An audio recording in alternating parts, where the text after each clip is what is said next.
ইয়ামহাকুল্লাহু রিবা ওয়া ইউরবিস সাদাকাত।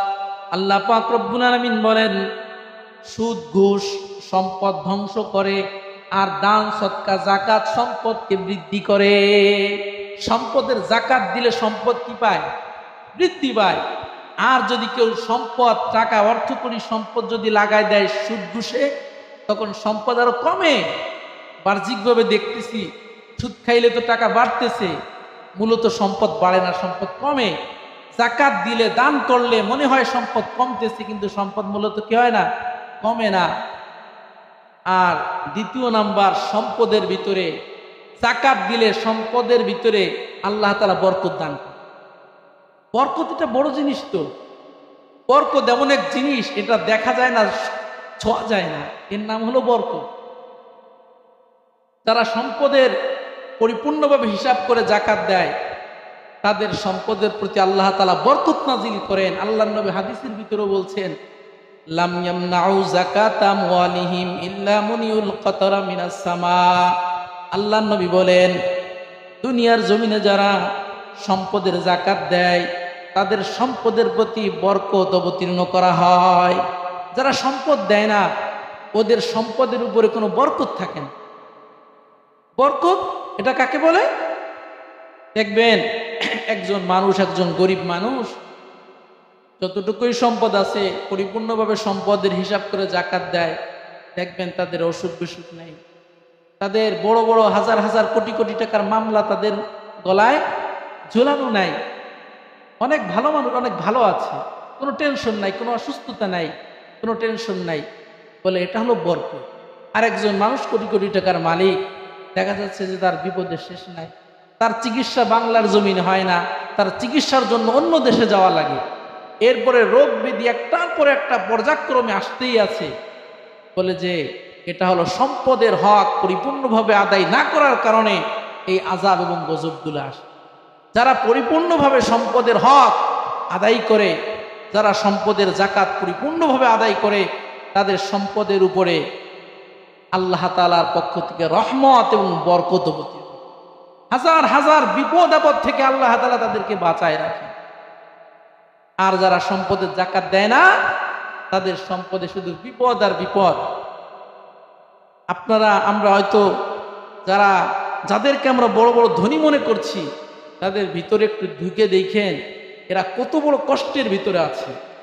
গরিব দুঃখী যারা আছে, আমরা তো মাঝে মাঝে এদের ভ্যানে উঠি, রিক্সায় উঠি, এদের কারগুজারি শুনলে ভালোই লাগে। হুজুর, দিন আনি দিন খাই, আলহামদুলিল্লাহ ভালো আছি, কোনো টেনশন নেই।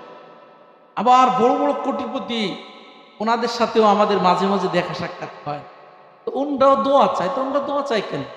কোটি টাকার মালিক, তো দোয়া চাবে কেন? খোঁজ নিয়ে দেখেন বিশাল বড় বিপদে আছে, ওই বিপদ এটা কাউকে বলতেও পারে না, আর কারো কাছে শেয়ারও করতে পারে না, কঠিন বিপদের ভিতরে আছে, শুধু মানুষের কাছে দোয়ার জন্য ঘোরে। এই জন্য মুসলমান ভাইয়ের আমার, আল্লাহ তাআলা আমাদেরকে যতটুকু সম্পদ দিয়েছে আমরা হিসাব করে সম্পদের জাকাত দিব, আল্লাহ তাআলা সম্পদের ভিতরে বরকত দিবে। সাউন্ড একটু বাড়ান, একটু গলা একটু।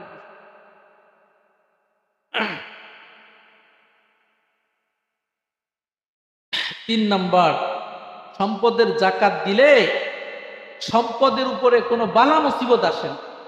যারা পাই টু পাই হিসাব করে সম্পদের জাকাত দেয়, ওদের সম্পদ কখনো, যারা সম্পদের জাকাত পরিপূর্ণভাবে যারা সম্পদের জাকাত দিবে, ওদের সম্পদের উপরে আসমানি জমিনি কোনো প্রকারের বিপদ আসবে না।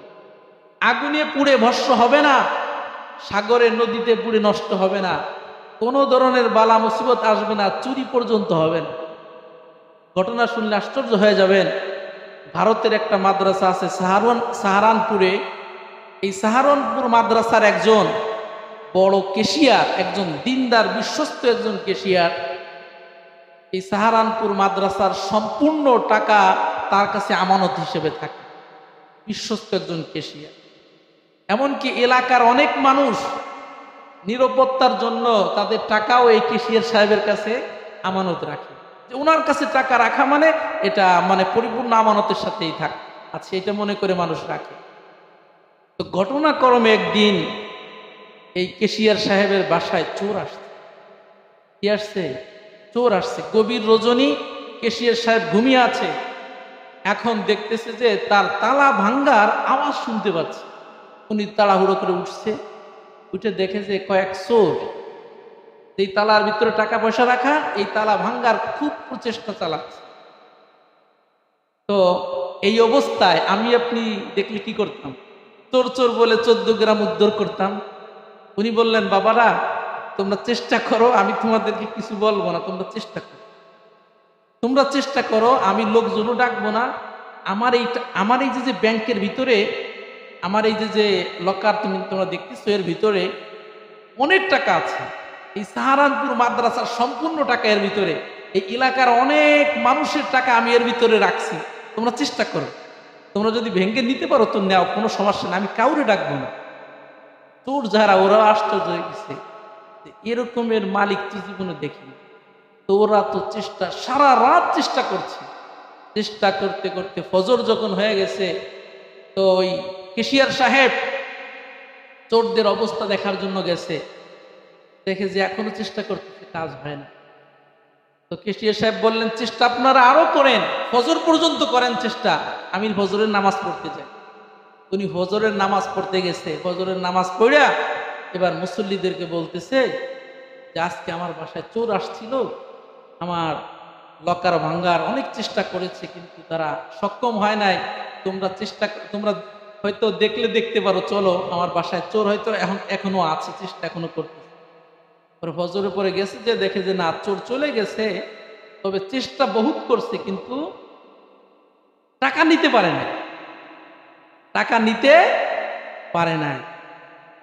সম্মানিত হাজিরিন, তিনি বলছেন যে আমার এই টাকা তোমরা কেন, তোমার 14 পুরুষও যদি এসে চেষ্টা করে আমার এখান থেকে একটা টাকাও নিতে পারবে না। কেন? বলে আমি আমার সম্পদের 100% পরিপূর্ণ হিসাব করে আমি জাকাত দেই।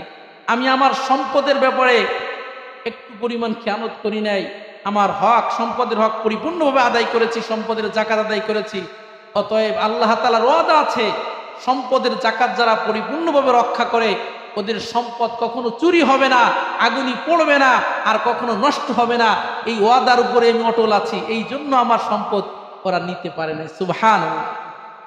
এই জন্য সম্পদের জাকাত দিলে সম্পদ কমে না, সম্পদের জাকাত দিলে সম্পদটা আমানত হিসেবে আল্লাহ তাআলা সংরক্ষণ করে, আল্লাহ তাআলার হাতে সম্পদটা চলে যায়। আর যারা সম্পদের জাকাত দেয় না, ওদের সম্পদের উপরে আল্লাহ তাআলার কোনো হেফাজতের হাত থাকে না।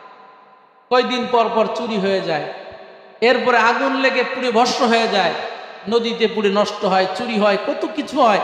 এটা কেন? বলে যারা সম্পদের জাকাত ঠিকমতো আদায় করে না, তাদের সম্পদ এইভাবেই নষ্ট হয়ে যায়।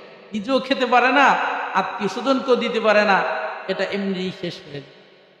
আর কোরআনুল হাকিমের ভিতরে যারা জাকাত প্রদান করে না, তাদের ব্যাপারে যে কঠিন শাস্তি আছে, এটা আপনারা সরাসরি আয়াত থেকে শুনেন। আল্লাহ তাআলা বলেন, ওয়াল্লাযীনা ইয়াকনিজুনা আয-যাহাবা ওয়াল ফিজ্জা ওয়া লা ইউনফিকুনাহা ফাবাশশিরহুম বিআযাবিন আলীম। আল্লাহ তাআলা বলেন, আল্লাযীনা ইয়াকনিজুনা আয-যাহাবা ওয়াল ফিজ্জা, দুনিয়ার জমিনে যারা সম্পদ জমা করে, স্বর্ণ মুদ্রা, টাকা পয়সা যারা শুধু জমা করে, প্রতিদিন হিসাব করে আমার কি পরিমাণ টাকা, কি পরিমাণ পয়সা, ওয়ালা ইউনফিকুনাহা ফি সাবিলিল্লাহ, আল্লাহর রাস্তায় খরচ করে না, সম্পদের জাকাত দেয় না। আল্লাহ তাআলা বলেন, ফাবাশশিরহুম বিআযাবিন আলীম, তাদেরকে আপনি যন্ত্রণাদায়ক শাস্তির সুসংবাদ দিয়া দেন। মানে শাস্তির সংবাদ, এটা কি সুসংবাদ হয় না দুঃসংবাদ? দুঃসংবাদ না। আল্লাহ তাআলা এই সকল ধনীদের ব্যাপারে ঠাট্টা ছলে বলেছেন যে তাদের ব্যাপারে আপনি আযাবের সুসংবাদ দিয়ে দেন। শুধু সম্পদ জমা করতেছে, আল্লাহর রাস্তায় খরচ করে না, এরপরে সম্পদের জাকাত আদায় করে না, ওদের জন্য আপনি শাস্তির সুসংবাদ দিয়ে দেন। আরো সহজে বুঝবেন, বাচ্চারা যখন দুষ্টুমি করে, তখন মায়েরা অনেক সময় হাতে লাঠি নিয়ে বলে, এই আজকে দুপুরে আইসো, খাবার খাওয়াই দিব, বা আসো আমার কাছে, এখন তোমার খাবার খাওয়াই দিচ্ছি। তো এখানে বাহ্যিকভাবে যদিও বলছে যে এখন আসো খাবার খাওয়াই দিচ্ছি, ওই সময় ওই মুহূর্তে গেলে কি খাবার দিবে না ভিন্ন কিছু দিবে? উত্তম মাধ্যম দিবে না? ঠিক তো দ্রুবভাবে আল্লাহ তাআলা বলছেন যারা সম্পদের জাকাত দেয় না তাদের ব্যাপারে আপনি আযাবের সুসংবাদ দেন। আযাবের সুসংবাদ না, বরং আযাবের দুঃসংবাদ। তো আযাবের দুঃসংবাদটা কি? আল্লাহ বলেন ইয়াউমা ইউহমা আলাইহা ফি নারি জাহান্নাম। আল্লাহ তাআলা বলেন কিয়ামতের ময়দানে দুনিয়াতে যারা সম্পদের জাকাত দেয় নাই এই সম্পদকে জাহান্নামের আগুনের ভিতরে পোড়ানো হবে। ইয়াউমা ইউহমা আলাইহা ফি নারি জাহান্নাম ফাতুকওয়া বিহা জিবাহুহুম ওয়া জুনুবুহুম ওয়া যুহুরুহুম। এই সম্পদ, এই যে সম্পদের জাকাত দেয় নাই এই সম্পদকে, এই স্বর্ণ অলংকার টাকা পয়সাকে আল্লাহ পাক রব্বুল আলামিন কিয়ামতের ময়দানে ধাতব দ্রব্যের রূপ দিবেন। এরপরে জাহান্নামের উত্তপ্ত আগুনের ভিতরে জ্বালাবেন। জ্বালানোর পরে আল্লাহ তাআলা বলেন এই ফুটন্ত এবং উত্তপ্ত গরম এই যে ধাতব দ্রব্য, এই ধাতব দ্রব্য দিয়ে তাদের কপালে ছ্যাঁক দেওয়া হবে, এরপরে তাদের কোমরে ছ্যাঁক দেওয়া হবে, তাদের মাজায় ছ্যাঁক দেওয়া হবে। চিল্লায় বলেন নাউজুবিল্লাহ। ফাতুকওয়া বিহা জিবাহুহুম, জিবাহুম এই যে জাবাহুন কপাল। যারা সম্পদের জাকাত দেয় না এই সম্পদকে জাহান্নামের আগুনের ভিতরে পোড়াইয়া কপালে ছ্যাঁক দেওয়া হবে, এরপরে কোমরে ছ্যাঁক দেওয়া হবে, মাজায় ছ্যাঁক দেওয়া হবে। ওই লোকটা বলবে আমার কি অপরাধ ছিল? তো আল্লাহ তাআলা বলবেন হাযা মা কানাসতুম লিআনফুসিকুম ফাযুকু মা কুনতুম তাকনিজুন। তোমার শাস্তি কেন দেয়া হচ্ছে এখনো বোঝো নাই? দুনিয়ার জমিনে শুধু সম্পদ উপার্জন করেছো, সম্পদ অর্জন করেছো, কিন্তু সম্পদের জাকাত প্রদান করো নাই। সম্পদের জাকাত প্রদান না করার কারণে এই শাস্তি তোমাদেরকে দেয়া হচ্ছে। নাউজুবিল্লাহ। এটা তো সরাসরি কোরআনুল হাকিমের আয়াত। এবার হাদিসে কি আসছে? আল্লাহ নবী বলেন মান আতাহুল্লাহু মালা ওয়া লাম ইউদ্দি যাকাতা মালিহি মুসিলা লাহু ইয়াউমাল কিয়ামাতি সুজান নাকরা লাহু যাবিবাতান। আল্লাহ নবী বলেন দুনিয়াতে যাদেরকে সম্পদ দেওয়া হয়েছে, টাকা পয়সা দেওয়া হয়েছে, ওয়া লাম ইউদ্দি যাকাতা মালিহি, অথচ সম্পদের জাকাত দিল না, মুসিলা লাহু ইয়াউমাল কিয়ামাতি সুজান নাকরা, তাদের এই সম্পদ এই টাকাকে বিষধর সাপে পরিণত করে দেওয়া হবে। নাউজুবিল্লাহ। কেমন সাপ? আল্লাহ নবী তাও বলছেন বিষধর সাপ, যেই সাপের কপালে দুইটা কালো দাগ থাকবে, কালো দাগ, এবং এই সাপের মাথায় কোনো চুল থাকবে না, টাক মাথা বিশিষ্ট সাপে পরিণত করে দেওয়া হবে এই সম্পদ। টাক মাথার কথা কেন বলা হয়েছে এর অনেক ব্যাখ্যা আছে।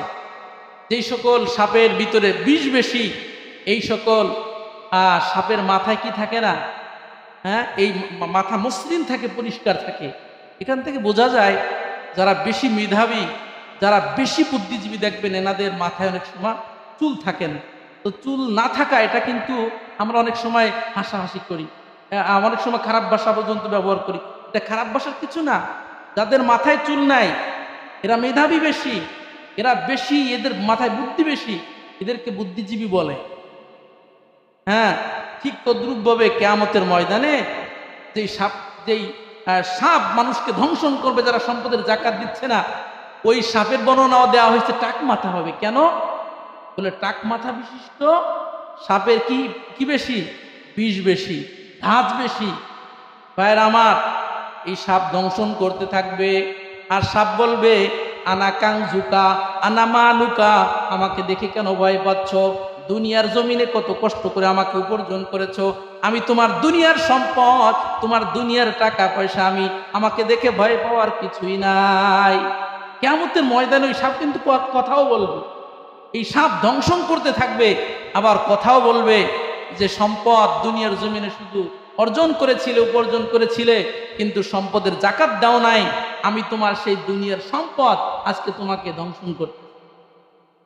শুধু তাই নয়, অন্য এক হাদিসের ভিতরে আছে ক্বালান নবী সাল্লাল্লাহু আলাইহি ওয়াসাল্লাম মা মিন রাজুলিন ইয়াকুনু লাহু ইবিলুন আও বাকারুন আও গানাম, দুনিয়ার জমিনে যাদের ছাগল ছিল, গরু ছিল, উট ছিল, গবাদি পশু ছিল, ওয়ালাম ইউদ্দি যাকাতা মালিহি, অথচ তার সম্পদের জাকাত দেয় নাই, ইল্লা উতিয়া বিহি আযমা মা কান, কিয়ামতের ময়দানে এই গরু এবং ছাগলকে কিয়ামতের ময়দানে জীবিত করা হবে। দুনিয়ার জমিনে আমরা গরু ছাগল লালন পালন করি না, এই গরু ছাগল যে যাকেই লালন পালন করেছি অথচ গরু ছাগলের যদি জাকাত দেওয়া না হয়